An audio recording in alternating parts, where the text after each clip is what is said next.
Hey guys, welcome to my channel. Sa araw na ito ay tuturuan ko kayo kung paano mag-conduct ng draft survey sa barko. Ito ay step by step. Kasama na rito ang pagbasa sa hydrostatic tables. Nilalagay ko lahat para madaling maintindihan ng bawat mag-aaral. Let's go!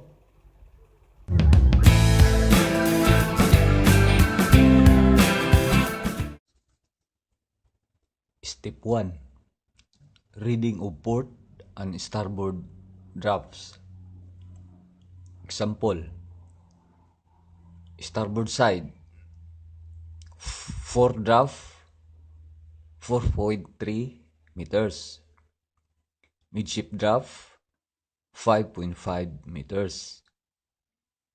Aft draft 6.8 meters. Port side drafts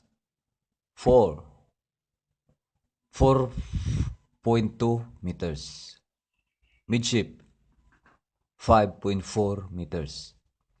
Aft 6.7 meters.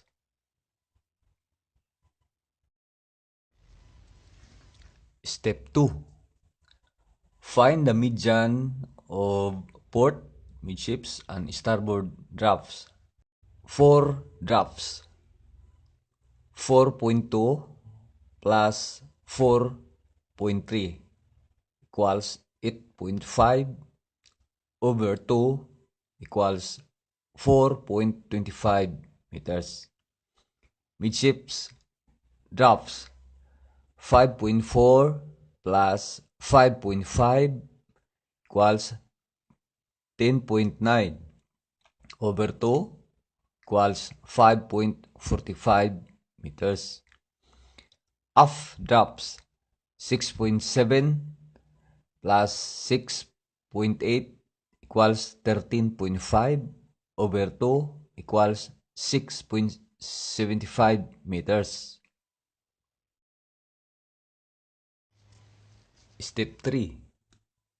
Find the LBP or length between perpendiculars. The fore and aft correction value and the apparent trim.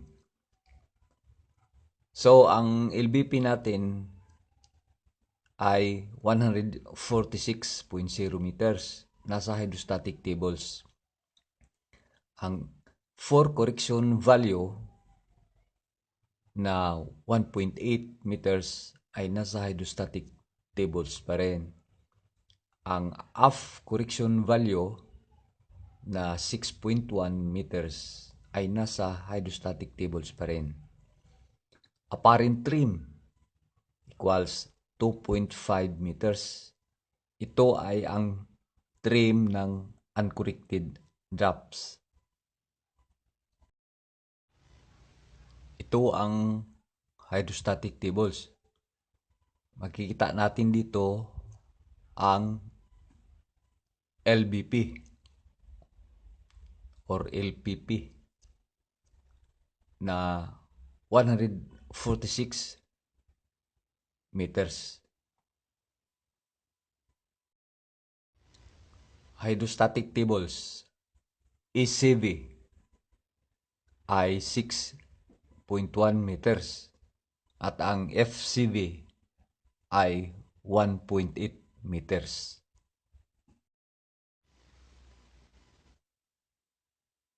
Step 4. Calculate for midships and aft correction. Ang una nating gagawin ay ibabawas natin sa LBP ang FCB at ang ECV para makuha natin ang divisor na 138.1. Sa for correction, meron tayong result na 0.033 or 0.04 meters round off.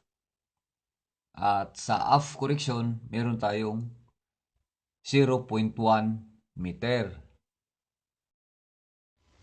Step 5. Apply draft correction.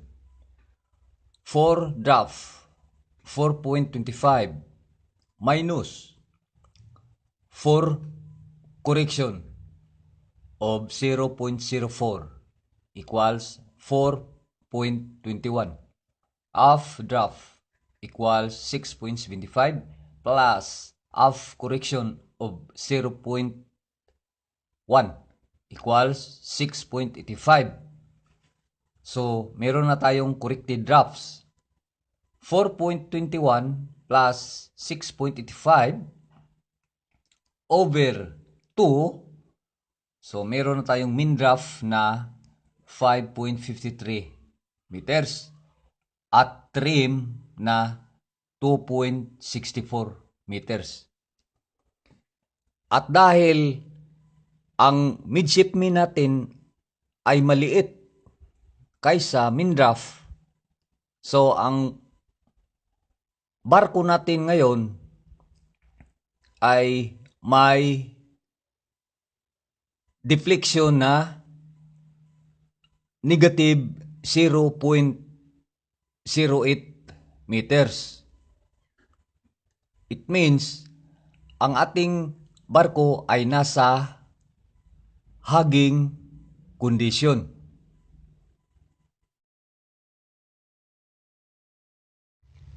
Step 6. Calculation of cargo on board.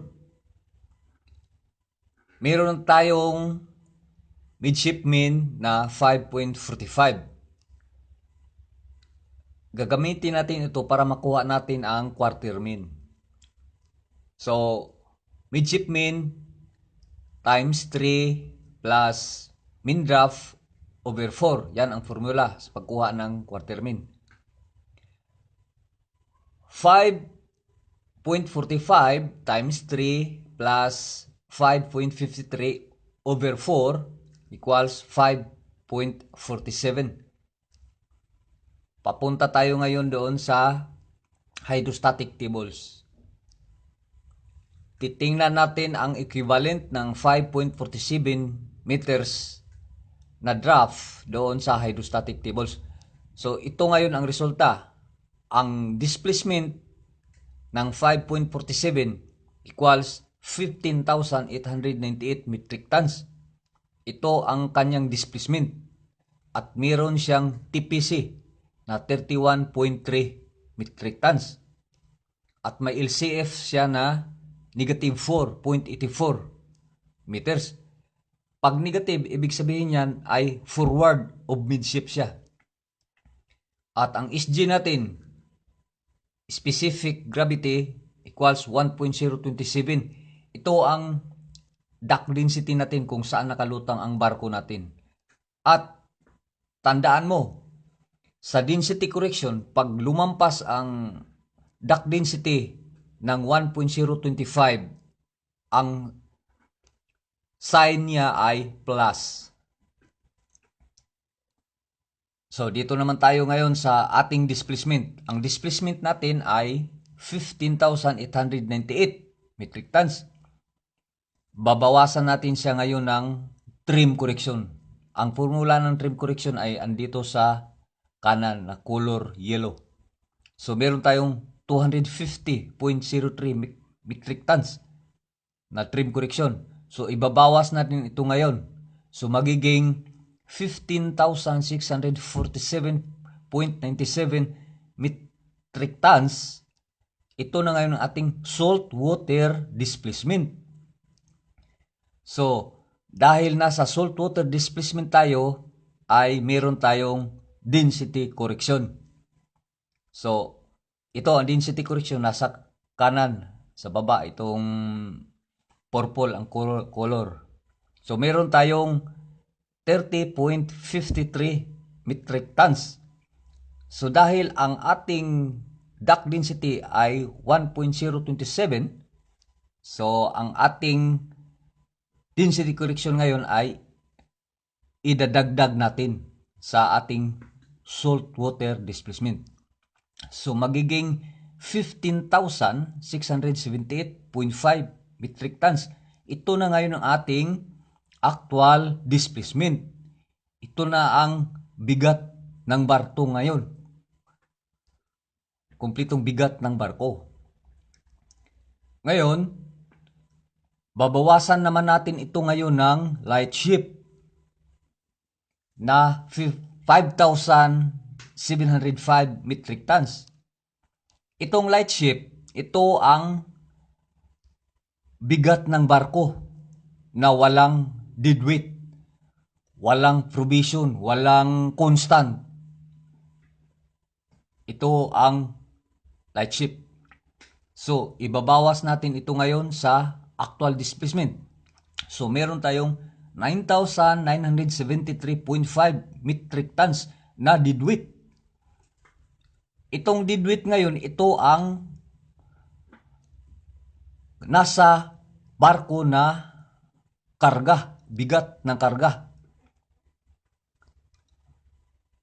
Deadweight. Babawasan naman natin ito ngayon ng NCW na 1,035 metric tons. Ang NCW ay itong tinatawag na non-cargo weight. Ibig sabihin, itong fuel oil, diesel oil, ballast, water, fresh water, yan, mga NCW yan. So ngayon, ang 9,973.5 minus 1,035 ay magiging 8,938.5 metric tons. Ito na ngayon ang ating cargo plus key. Ito na ngayon ang ating kargada na buo. Plus key pa siya, plus key. Babawasan naman natin ito ngayon ng constant na itong key. Ibig sabihin ng key ay constant na 166 metric tons. By the way, ang key, ang constant ng barko ay yung mga bigat ng crew at ng kanilang mga effects. Water and oil in the engine room, accommodation, and engine room stores, deck stores.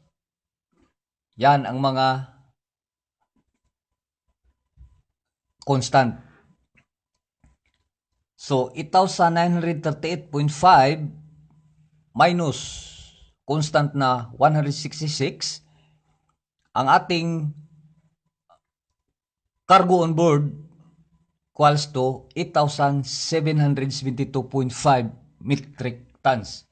Ito na ngayon ang ating kargada na nasa loob ng barko.